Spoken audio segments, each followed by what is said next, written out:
भारती।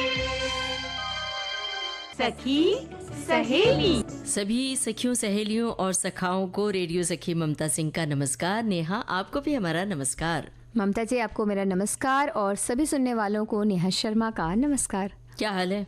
भाई हाल तो ठीक है। अभी स्टूडियो में आने से पहले देखा कि आप बहुत सारी तस्वीरें उतार रही थीं और सारी लड़कियां, महिलाएं इकट्ठी थीं, पेड़ पौधों के बीच तस्वीरें खींच रही थीं। तो क्या मामला था? कुछ खास दिन है क्या? देखिए, कुछ खास दिन तो ये होता ममता जी कि जब सब तैयार हो जाएं, जब सब एक साथ मिल जाएं, तब तस्वीरें ले ली जाएं। और उसमें तो क्या ख़ास, और जब तस्वीरें ली जाती हैं तो अपने आप ही ख़ास हो जाती हैं। जब सब हमारे जानने वाले और चाहने वाले सब हम आस पास होते हैं तो हर तस्वीर ख़ास हो जाती है। बिल्कुल, तस्वीर उतारना तो बड़ी अच्छी बात है, ख़ास हो जाती है। लेकिन तस्वीरों का जो नशा होता है, चस्का होता है, वो कई बार ख़राब भी होता है। तस्वीर लेकर रील बनाने का जो नशा होता है लोगों में, वो कई बार आपको परेशानी में भी डाल देता है। कई बार हम इसका जिक्र भी कर चुके हैं कि जब आप तस्वीरें उतारने के लिए कहीं ऐसी जगह पर जाते हैं, घूमने फिरने जाते हैं, तो वहाँ हम ये भूल जाते हैं कि हम तस्वीर उतार रहे हैं तो हमें किन बातों का ख्याल रखना चाहिए, क्या क्या सावधानियां बरतनी चाहिए। और सावधानी हटती है, बस दुर्घटना घट जाती है। हम बात कर रहे हैं उन लड़कियों की, उन महिलाओं की जो ऊंचे पहाड़ पर चली जाती हैं, झरनों के किनारे, नदी के किनारे जाकर तस्वीरें खींचती हैं और पैर फिसल जाता है और कोई बड़ा हादसा हो जाता है। तो जो आज की तस्वीरों का मतलब जो फोटो सेशन था वो तो बड़ा ही खूबसूरत था। मौसम भी खुशगवार है। आज मुंबई का मौसम कुछ ऐसे ही है, लुका छिपी का खेल रहा है मौसम। कभी बारिश की झींसी पड़ रही है तो कभी धूप, तो मतलब धूप छांव का मौसम है। तो ऐसे में अच्छा लगता है तस्वीरें उतारना। जी बिल्कुल। और आपने जैसे जिक्र किया कि वो बिल्कुल सही बात है कि हम किस जगह हैं, वो जगह कितनी सुरक्षित है, ये देखने के बाद ही तस्वीरें लें। और बिल्कुल खो जाना, रील्स बनाने में खो जाना, तो ये हमारी जान जा सकती है। और जान से बड़ी तो कोई चीज़ है नहीं दुनिया में। बिल्कुल।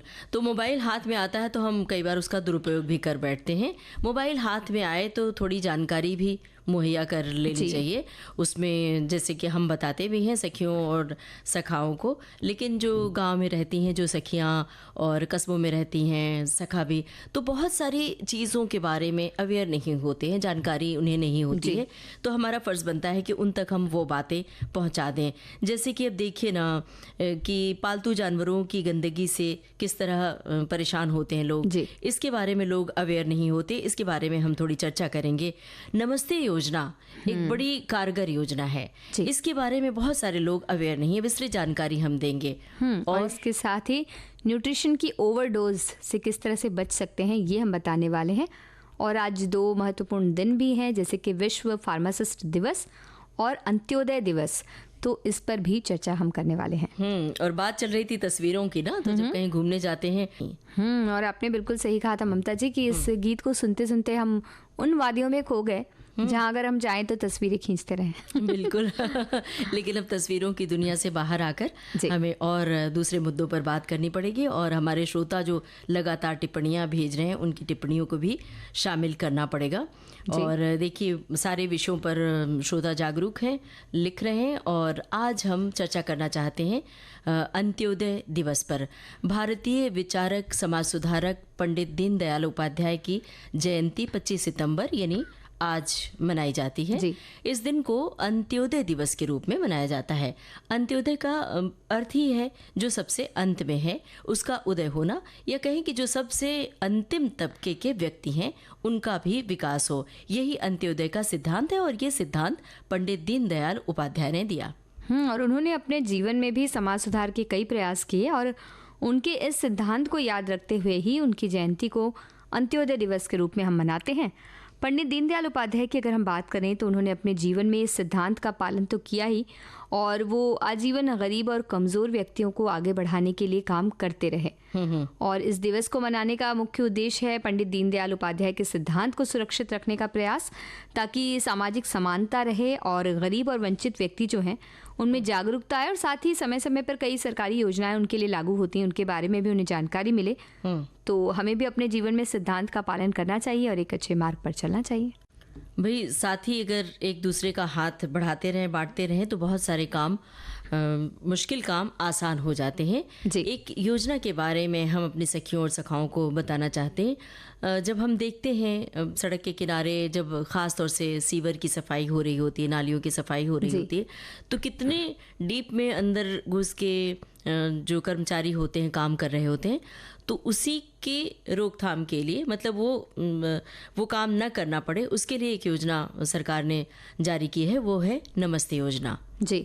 और सरकार की ओर से कई तरह की योजनाएं समाज को बदलने के लिए जारी की जाती हैं और इन्हीं में से ये एक योजना है जिसको अगर नमस्ते क्यों कहा जाता है, इसका अगर फुल फॉर्म हम बताएं तो national action for mechanised sanitation ecosystem यानी कि नमस्ते।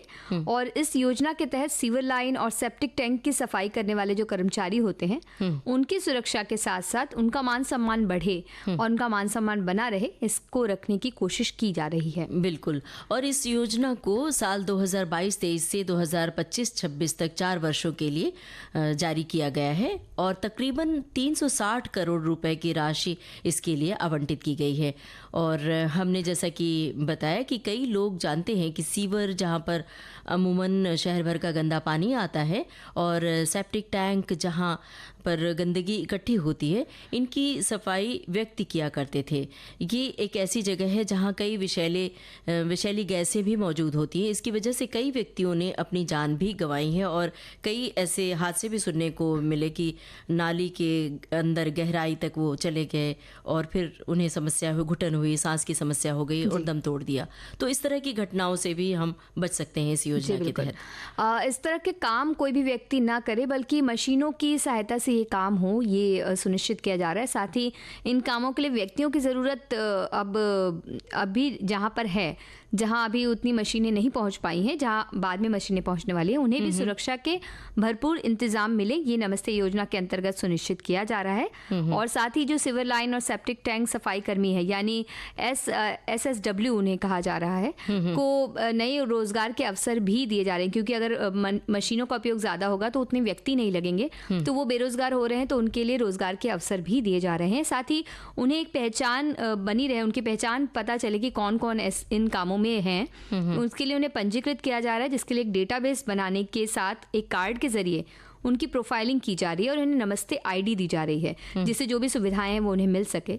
उसका एक मोबाइल ऐप भी मिला है जिसकी जानकारी देने के लिए विभिन्न प्रशिक्षण कार्यक्रम चलाए जा रहे हैं और ये ऐप क्षेत्रीय भाषाओं में भी इसका उपयोग किया जा सकता है, तो जो भी अपनी मातृभाषा उसमें सभी उपयोग कर सकते हैं। और इसमें इसके साथ ही उन्हें स्वास्थ्य बीमा दिया जा रहा है, PPE किट दी जा रही है और इसके साथ ही अगर वो स्वच्छता वाहन या उपकरण खरीदते हैं तो उसके लिए उन्हें 5 लाख तक पूंजीगत सब्सिडी भी दी जा रही है। बिल्कुल। और जब व्यक्ति लंबे समय तक सीवर और सेप्टिक टैंक की सफाई का काम करता है तो समाज के कुछ लोग उन्हें उचित सम्मान भी नहीं देते हैं। और नमस्ते योजना के अंतर्गत न सिर्फ SSW की सुरक्षा की बात की जा रही है बल्कि उन्हें आत्मसम्मान के प्रति भी जागरूक बनाया जा रहा है। और इसके साथ साथ इस योजना के तहत प्रशिक्षकों को प्रशिक्षण देने का काम भी शुरू किया गया है ताकि वो आगे इस योजना का प्रशिक्षण जमीनी स्तर पर ले सकें।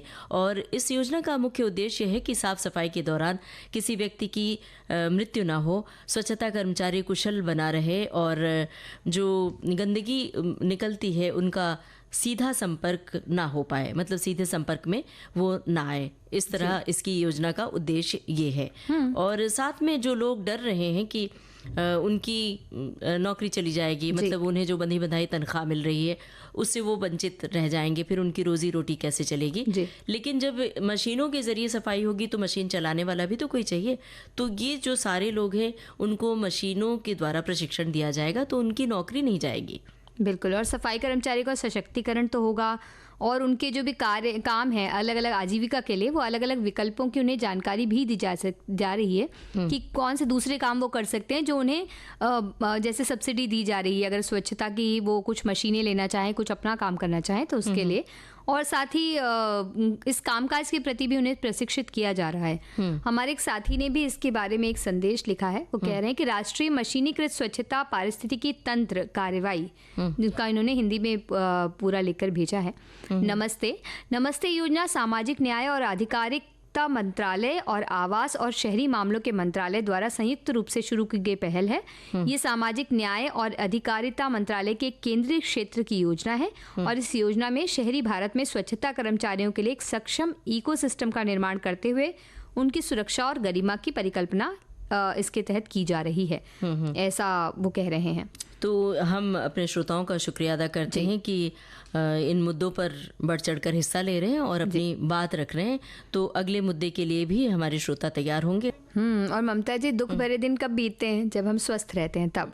बिल्कुल। तो स्वस्थ रहने के लिए हमें कभी ना कभी ज़रूरत पड़ती है फार्मासिस्ट के पास जाने की। और ये भी कहा जाता है कि जब भी तबीयत खराब हो तो डॉक्टर से सलाह लेनी चाहिए, और जब डॉक्टर से हम सलाह लेते हैं तो उसके बाद वो हमें भेज देते हैं फार्मासिस्ट के पास, जिन्हें हम केमिस्ट के नाम से भी जानते हैं।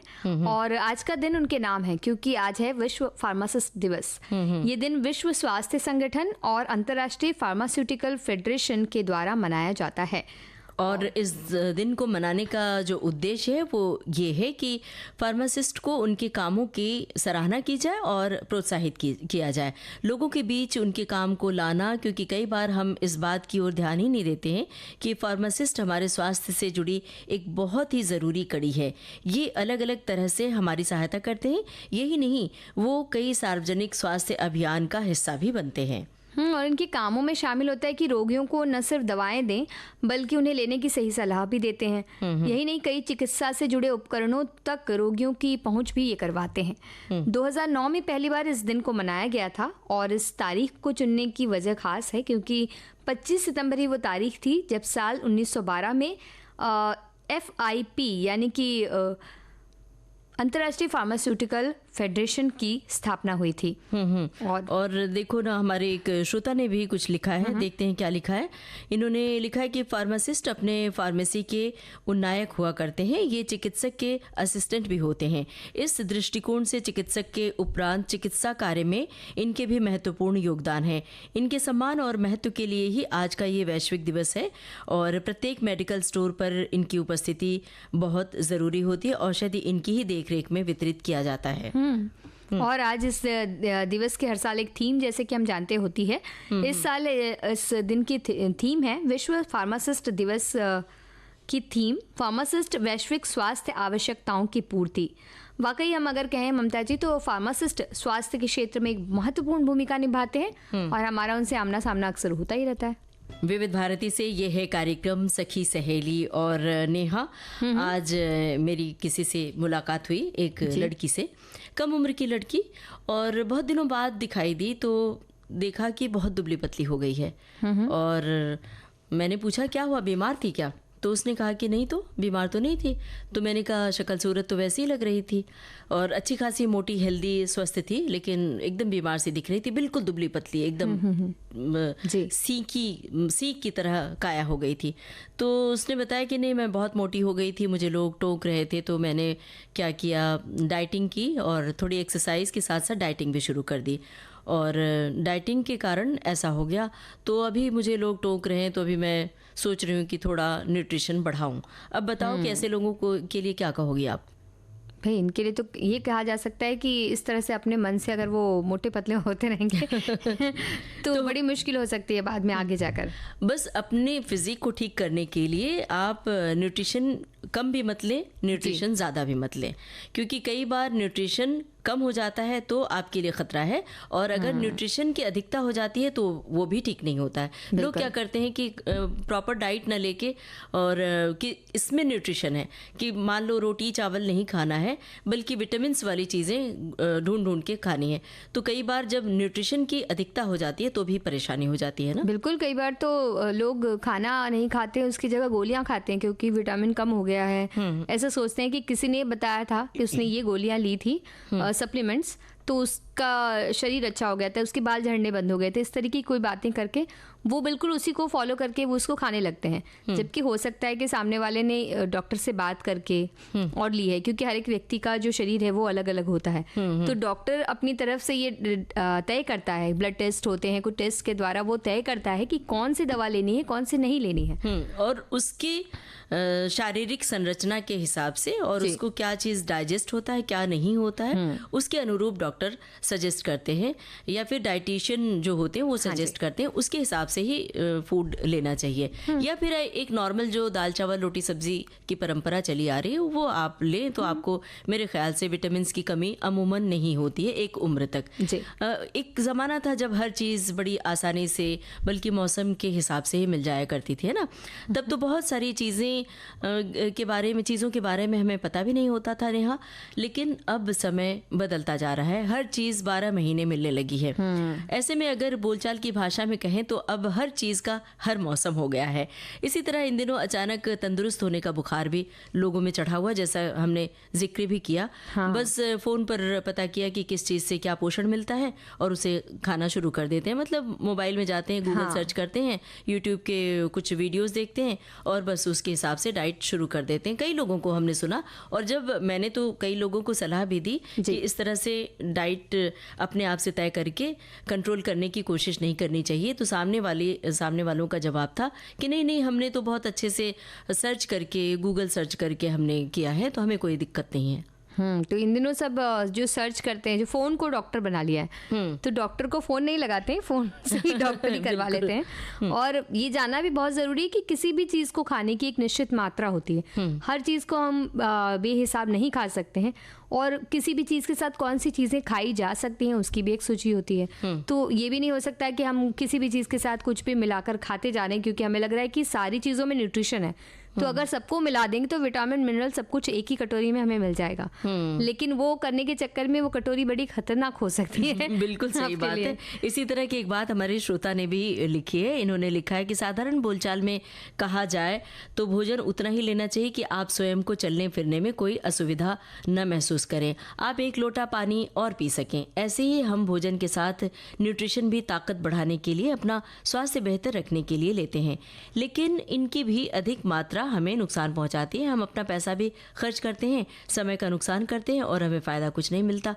तो इसलिए ज़रूरी है कि आप दैनिक आहार लें और उचित मात्रा में लें, और अगर इस तरह कुछ करना है तो डॉक्टर की सलाह लें। बिल्कुल। और हमारी एक और साथी ने लिखा है कि हेल्दी ईटिंग का मतलब है सही न्यूट्रिशन का चुनाव करना ही नहीं, बल्कि पोषक तत्वों की सही मात्रा के बारे में जानना ज़रूरी है। अच्छे खान पान की आदत लोगों की सेहत के साथ साथ उनकी उम्र से भी जुड़ी होती है। और जानकारी के लिए आपको बता दें कि आपकी उम्र पर न केवल आपके द्वारा खाए जाने वाले भोजन के प्रकार से, बल्कि आपके द्वारा सेवन की जाने वाली मात्रा से भी बहुत फ़र्क पड़ता है। बिल्कुल सही कहा है इन्होंने। और नियमित रूप से जो दाल रोटी की परंपरा चली आ रही है ना, दाल चावल रोटी की, वो नियमित रूप से खाते रहें प्रचुर मात्रा में, तो शायद ये नौबत नहीं आती है। नेहा, आपको भी सजग और सचेत रहने की ज़रूरत है। दाल रोटी खाइए, प्रभु के गुण गाइए। और ये इसी तरह की बात हमारे श्रोता भी लिख रहे हैं कि न्यूट्रिशन की ओवरडोज भाई अति सर्वत्र वर्जयित कहा भी तो गया है। फिर ये पोषण के क्षेत्र में भला कैसे नहीं लागू हो। फिर अपने माताएं जो होती हैं स्नेहवश अपने बच्चों को अधिक पोषक भोजन कराया करती हैं, ताकि बालक शीघ्रता से बढ़कर बड़ा हो जाए। इसके लिए बार बार ही उन्हें खिलाया करती हैं, जबकि भोजन के बाद कहा गया है कि थोड़ा आराम करें। मतलब भोजन के बाद भोजन करने से वो भोजन पचता नहीं है। ये इस दृष्टिकोण से अति सर्वत्र वर्जयित का सिद्धांत ही लागू करना चाहिए। माताओं की बात जो इन्होंने कही है, तो माताओं की तो आदत होती है कि अपने बच्चे को खिला दिया, और जैसे मान लीजिए 2 रोटी खिलाई, अरे एक रोटी गर्मा गर्म और ले लो, फिर 1 रोटी और ले लो। तो ये जो होता है, तो बच्चे जब कम उम्र के होते हैं तो उन्हें भी नहीं पता होता है कि हम इसका क्या असर होगा। खाते चले जाते हैं, एक समय के बाद ज़रूरत से ज़्यादा फैट बढ़ जाता है, चर्बी ज़्यादा बढ़ जाती है, तो उसकी एक अलग परेशानी खड़ी हो जाती है। और हमारे एक साथी ने उसके बारे में भी लिखा है कि न्यूट्रिशन के ओवरडोज, ये तो सुनने पर समझ आएगा कि क्या बात है, पर परिवार की एक सदस्य न्यूट्रिशन देने के चक्कर में 2 साल के बच्चे को भी दिन भर में 4-5 बार दूध देती थी, जिसके चलते वो अनाज कम खाता था। फिर बच्चे का वजन बढ़ने लगा और भी पेट में बहुत सारी समस्याएं बढ़ने लगी। फिर डॉक्टर से जब उन्होंने दिखाया तो डॉक्टर ने कहा कि दूध इसका कम कीजिए और इसके सामान्य खान पान जो हम खाते हैं, चावल दाल सब्जी फल आदि, वो सब दीजिए। अब साल 6 महीने में लड़के का वजन भी कम हो गया और अच्छी तरह से अनाज खाने लगा और इम्यूनिटी भी उसकी बढ़ गई। तो बहुत बार माँ बच्चों को अपने कुछ आलस की वजह से और कुछ बहुत अच्छा खिलाने के चक्कर में बहुत समय तक अनाजों से परहेज करने लगती हैं, जो बढ़ते बच्चों के लिए घातक हो जाते हैं। और नेहा एक बात और है ज़रूरी, जो है विटामिन। कई बार विटामिन की कमी होती है, जैसे अमूमन एक उम्र के बाद प्रोटीन कैल्शियम की कमी से शरीर को नुकसान पहुंचता है। इसी तरह इसकी अधिकता से भी कई तरह के रोग हो जाते हैं। कई बार अपने मन से हम सप्लीमेंट्स ले लिया करते हैं। कई बार जब बीमार पड़ते हैं डॉक्टर के पास जाते हैं तो डॉक्टर मल्टीविटामिन की गोलियां लिख देते हैं या कैल्शियम की टैबलेट लिख देते हैं, विटामिन डी की। तो वो प्रिस्क्रिप्शन रखा रह जाता है, साल 2 साल बाद वही प्रिस्क्रिप्शन हम अपनी मर्जी से रिपीट कर लेते हैं कि अरे ये तो लिखा था, अभी घुटनों में दर्द हो रहा है तो चलो हम कैल्शियम की टैबलेट ले लेते हैं, विटामिन डी ले लेते हैं। लेकिन वो जो पूरा कॉम्बिनेशन होता है उसके बारे में जानकारी नहीं होती है, तो ये भी बड़ा हानिकारक होता है। बिल्कुल। और ऐसा लगता है कि अरे अब कई बार तो देखिए, आप तो कह रहे हैं घुटने में दर्द होता है तो कैल्शियम लेते हैं। कई बार तो मन भी करता है कि बहुत दिन हो गया इसको तो खाए हुए 6 महीना हो गया, तो अब तो कमी हो गई होगी 6 महीने में, खा लेते हैं तो चलो खा लेते फिर रुक जाएंगे। तो ये मिट्टी गोली की तरह प्रयोग नहीं करना चाहिए सप्लीमेंट्स का। और वैसे ही बच्चों के लिए भी ओवरडोज की, जैसे हमारी साथी ने बात की, वैसे होता है। कई बार हम माओ को देखिए कम ही लगता है, बच्चा जो भी खाता है कम लगता है और अपना बच्चा दुबला भी लगता है। तो उन्हें लगता है ये तो खा ही नहीं रहा ठीक से, तो एक के बाद दूसरी चीज़, दूसरे के बाद तीसरी चीज़, थोड़ी मात्रा में जबरदस्ती भी खिलाई जाती है। बच्चा भागते भागते भी किसी तरह से उसके पेट में बहुत सारी चीजें चली जाती हैं। तो इसकी वजह से भी कई बार ऐसा होता है कि बच्चे को ओवरडोज हो जाती है खाने की, और हमें लगता है कि ताकत चाहिए इसको, ताकत के लिए तो इसे खिलाना पड़ेगा। बिल्कुल। और होता क्या है कि शारीरिक व्यायाम ज़रूरी है। शारीरिक व्यायाम, दौड़ भाग, खेल वगैरह की उचित सलाह के बाद ही उन्हें किसी तरह का सप्लीमेंट दिया जाता है। कई बार हम बच्चों के भोजन में घी, ड्राई फ्रूट्स भर देते हैं कि चलो ये तो फ़ायदा होगा। और तो और जब बच्चों के इम्तिहान होते हैं कि अब ये 10th में पढ़ने जा रहा है, अब 12th में है, तो अब इसको बहुत पौष्टिक खाने की ज़रूरत है, तो बादाम के लड्डू बना के खिला दो। तो एक बादाम, मतलब उसमें बहुत सारे ड्राई फ्रूट्स, अगर एक बादाम का लड्डू खा लिया, उसके बाद फिर दाल चावल रोटी सब्जी भी खिला दिया आपने, फिर थोड़ा कुछ फल भी खिला दिया, तो ये जो होता है ये ओवरडोज होता है। इसका कहीं ना कहीं नुकसान होता है शरीर पर, और मोटापा बढ़ता है। जब मोटापा बढ़ता है तो और बहुत सारी तकलीफ़ें बढ़ जाती हैं। जी। और कई बार ऐसा भी होता है ना कि हमें लगता है, और एग्ज़ाम का टाइम जैसे आपने बताया, उस वक्त तो वो पूरी तरह से पढ़ाई कर रहा है, तो शारीरिक जो चलना फिरना, व्यायाम जो है वो कम होती हैं, क्योंकि पढ़ाई में पूरा ध्यान लगाना है। बिल्कुल। तो उस वक्त तो बिल्कुल ही चल फिर नहीं रहे हैं उतना ज़्यादा, जितना खेल कूद के लिए जाते हैं वो सब कुछ नहीं कर रहे हैं, और आप खाना अलग तरह से मिल रहा है, तो वाकई उनका वज़न बढ़ जाता है जो ख़राब हो सकता है। तो इसलिए जो भी न्यूट्रिशन है वो दीजिए, लेकिन अपने मन से मत दीजिए, सलाह से दीजिए, या फिर जैसा कि हमने कहा है कि दाल रोटी खाएं, प्रभु के गुण गाएं। और एक नया फैशन भी चला है, वो है रील्स देख के। हाँ, रील्स देख के, और हर कोई सोशल मीडिया पर ज्ञानी है, तो हर अपने अनुभव को ज्ञान के रूप में रील बना के भेज देता है कि आप ये करके देखो, पक्का इलाज हो जाएगा, ऐसा करके देखो तो आपको ये फ़ायदा हो जाएगा। तो ऐसे इतने पॉजिटिव तरीके से सामने वाला बोल रहा होता है, तो जो सुन रहा है उसको सोचना चाहिए कि वो तो अपना प्रचार कर रहा है, या मतलब अपने लाइक कमेंट बढ़ा रहा है, तो आपको ख्याल रखना चाहिए कि आपको वो आपके लिए सूट कर रही है बात कि नहीं सूट कर रही है, इसका ख्याल रखें। और हम किस बात, और हम उसे कितना जानते हैं भी तो सोचिए, हम तो उसे जानते भी नहीं हैं। तो देखिए, वाह वाह वाह बेटा की बात जो हो रही है, यानी कि कई बार हम जितने खुश होते हैं उनसे, उतने ही कई बार परेशान भी हो जाते हैं, क्योंकि जब आसपास साफ सफाई रखने का काम तो हमारा है, लेकिन खुश तो हम होते हैं जब घर में पालतू जानवर पाल लेते हैं। हाँ। और बच्चों की डिमांड पर कि मम्मा पापा पेट ला दो, और हम उनकी पसंद के पेट घर में ले आते हैं। बिल्कुल, हमें बड़ा अच्छा लगता है, मतलब जो भी घर में पालतू जानवर रखते हैं उन्हें बड़ा अच्छा लगता है, परिवार वालों को बड़ा अच्छा लगता है, क्योंकि परिवार के सदस्य की तरह उनकी आमद होती है जी। पर दूसरों को कितनी परेशानी होती है, ये कभी सोचा है किसी ने? कि मतलब दूसरे की परेशानी के बारे में भी सोचें तो कैसे चलेगा।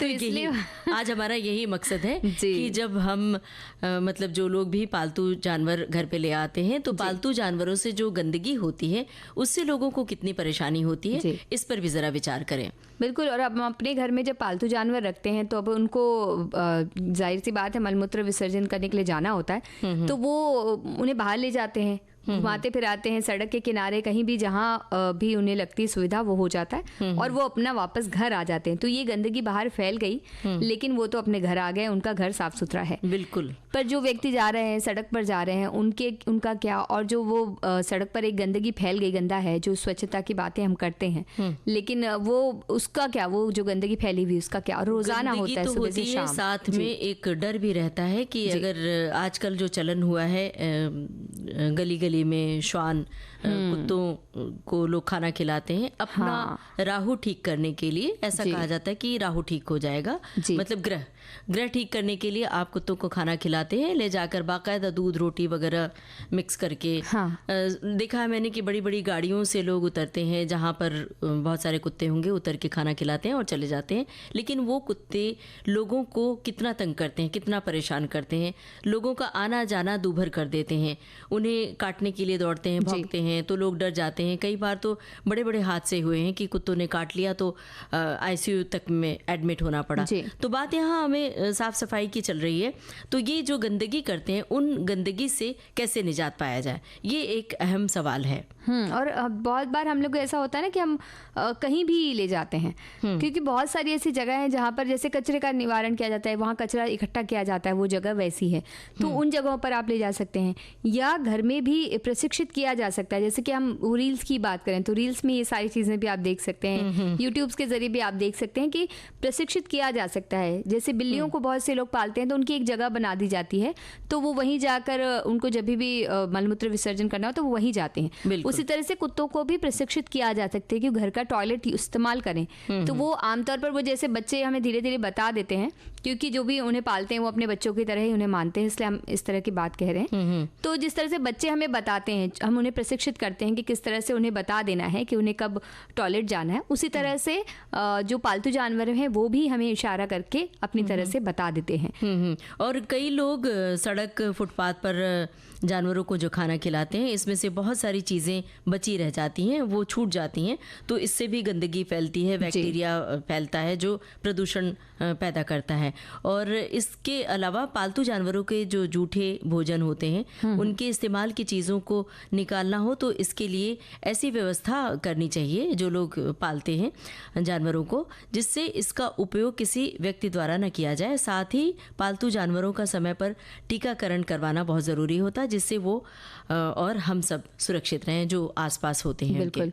और जिस तरह से हमने उन पालतू जानवरों की बात की जो घर में हमारे साथ रहते हैं, और कुछ जो थोड़े बड़े होते हैं जैसे कि गाय भैंस है, बकरी हैं, जिन्हें हम बाहर रखते हैं, तो वो हमारे घर के आसपास जब तक रहते हैं, कई बार उन्हें चराने भेज दिया जाता है, तो छोड़ दिया जाता है, वो अपनी मर्जी से कहीं भी घूमते हैं और शाम को वापस आते हैं। लेकिन इस बीच में उन्होंने कहाँ कहाँ क्या गंदगी की उसकी कोई सुध नहीं होती। बस जिस वक्त दूध निकालना है या कोई ऐसा काम है उस वक्त ही हम उनकी सुध लेते हैं, वो रास्ते पे बैठ जाते हैं, ट्रैफिक जाम हो जाता है। इन सारी चीज़ों का ध्यान भी रखना बहुत ज़रूरी है। बहुत सारे पशु पक्षियों की आवाज़ें हमें मिल गई इनके बारे में, और हमारे एक श्रोता ने कुछ इस तरह की बात लिखी है। इन्होंने लिखा है कि इस दृष्टिकोण से ये जो पाले जाते हैं तो मिट्ठू मियाँ तो प्राय हर घर में मिल जाते हैं, फिर कबूतरों का क्या कहना। जाहिर है कि ये जहाँ रहेंगे गंदगी भी वहीं पर रहेगी, और दुधारू पशुओं की तो बाकायदा हम लोग सेवा कर लेते हैं, लेकिन गंदगी तो गंदगी ही है। माना कि सरकार स्वच्छता अभियान चला रही है, लेकिन अपने भी तो कुछ कर्तव्य हैं, और उससे ही परेशान होने लगे तो ये अपनी कमी है।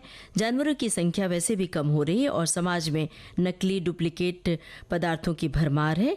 इस दृष्टिकोण से परेशान होना अपनी ही कमी का परिचायक है। बिल्कुल सही कहा है, लेकिन कुछ बातों का ख्याल रखें कि दूसरे आपके इस शौक से परेशान न हो। बिल्कुल। हमारे एक और साथी ने लिखा है कि पालतू जानवर की गंदगी से परेशान के विषय पर उन्होंने कुछ अलग बात कही कि सामने वाले घर का पालतू डॉगी जब मध्य रात्रि में भौंकता है तब हम सबकी नींद उड़ जाती है, लेकिन कुछ कहेंगे तो पड़ोसी से संबंध बिगड़ सकते हैं, इसलिए सब सह लेते हैं। तो ममता जी कभी कभी ऐसे भी आएंगे हम किसी दिन सखी सहेली।